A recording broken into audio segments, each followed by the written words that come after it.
I'm saying he can do whatever he wants, but the moment he tries to claim the title of being the best, he just put a whole lot of food on his plate that he has no choice but to eat. And in the center of that plate is David Benavidez. Get down in the comment section. Let's talk science a little bit more in depth today. We're going to do a little bit of analysis, but at the end, we're going to have a discussion where we kind of like bring together a lot of ideas. Because I know some of y'all don't even like the fact that he took this fight, and some of y'all I was entertained by the fight and I understand why he took it, and there's a whole lot of stuff going into that. But stick around to the end so you can hear more about my thoughts, and I can hear about your thoughts in the comment section down below. Hit that like button. Talk science. Like I said, Munguia wasn't offering too much of an unbroken or unpredictable rhythm, which means Canelo would see the jab, get out of the way, and we saw more of vintage Canelo. When I say vintage Canelo, I mean more dynamic. He's not just coming forward, swinging hard shots, and then letting you come in to swing on his guard like a Muay Thai fighter. No, he's counterpunching. His head movement isn't just for show, it's for setup. And although we talk about traps and feints and high IQ stuff, you see Munguia unloaded on him, just blasting him, knocking his head back.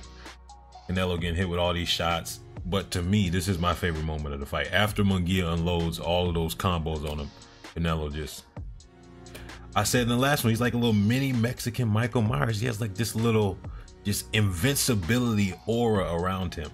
On this channel, we love to talk about styles. When I talk about archetypes, I try to emphasize the importance of attributes determining styles, not the other way around. What you already have in physical gifts should determine the types of tools you use and strategies you rely on.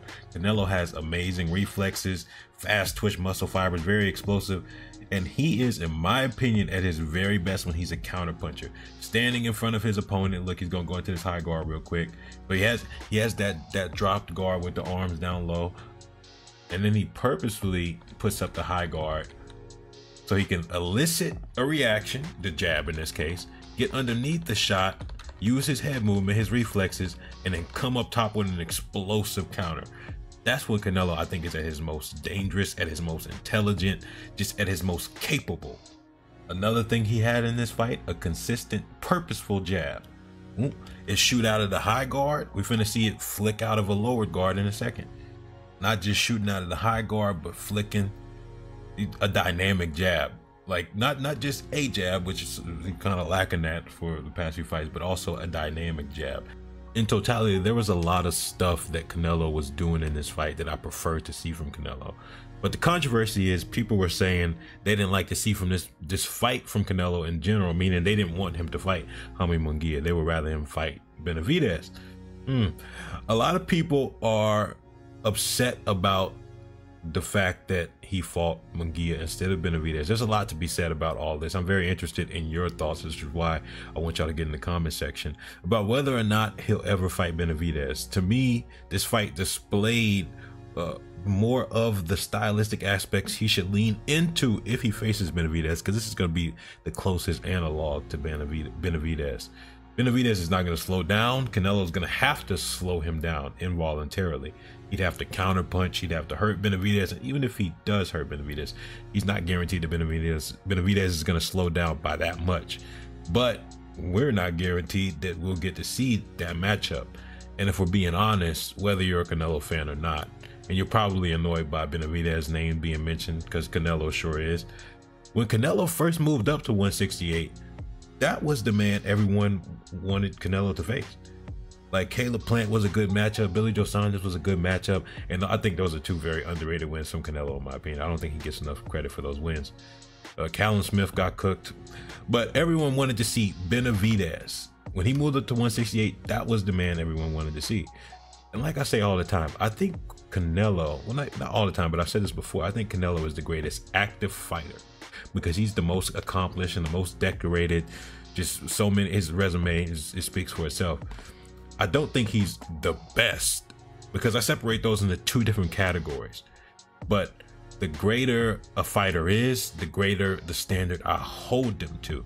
So I think if I think someone is a great fighter, that's going to be the standard. I'm going to hold them to a great standard. Great fighters do great things and take great risk, even when it's not the smart thing to do.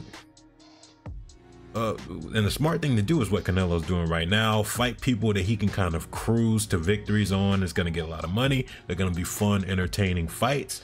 I'm not knocking him for that. Here's where the issue arises. But as long as he wants to call himself the top dog, as long as he wants to call himself the best active fighter right now, meaning he's the best pound for pound, he has to be willing to prove it. He has to be willing to take on those challenging fights now. If he just wants to have fun at the end of his career and have fun fights, that's different. I'm not gonna judge somebody for having, you know, fun fights, putting on entertaining fights, fighting dudes and all that. But if he wants to call himself the best, you have to keep proving you're the best, because being the best in boxing isn't a stationary thing. You don't accomplish a bunch of stuff and just sit there and say you're done. No, because there's people that are competing for that top spot, that are catching up with you and possibly surpassing you. There are people that are going undisputed in multiple weight classes. There are people that are beating champion after champion after champion after champion. There are people that are actively challenging themselves. So it's one thing to be the greatest because of what he's already accomplished. Yeah, of course. But if you want to be the best right now, you got to stand on business. That's my opinion. That's my opinion. I know Benavidez is bigger than Canelo. Of course, Benavidez is a giant, but Fury is bigger than Usyk. Crawford just moved up a weight class. Inoue just moved up a weight class. The pound for pound kings, the top three, are literally and figuratively taking on bigger challenges. I don't provide excuses for any fighter. Now, do I believe in reasons? Yeah. But I don't excuse a fighter for not actively participating in fighter behavior, dog behavior. Let me be clear, because people get emotional. It's understandable. You have a strong attachment to these fighters. But you need to understand what I'm saying. I'm not saying Canelo is scared. I'm not saying Canelo won't fight Benavidez, although it seems unlikely. And I'm not saying Canelo isn't a great fighter, even though I just called him great like 5 different times. But you know, you got to repeat this stuff because people have a lot of stuff going on in their brain. I'm saying he can do whatever he wants.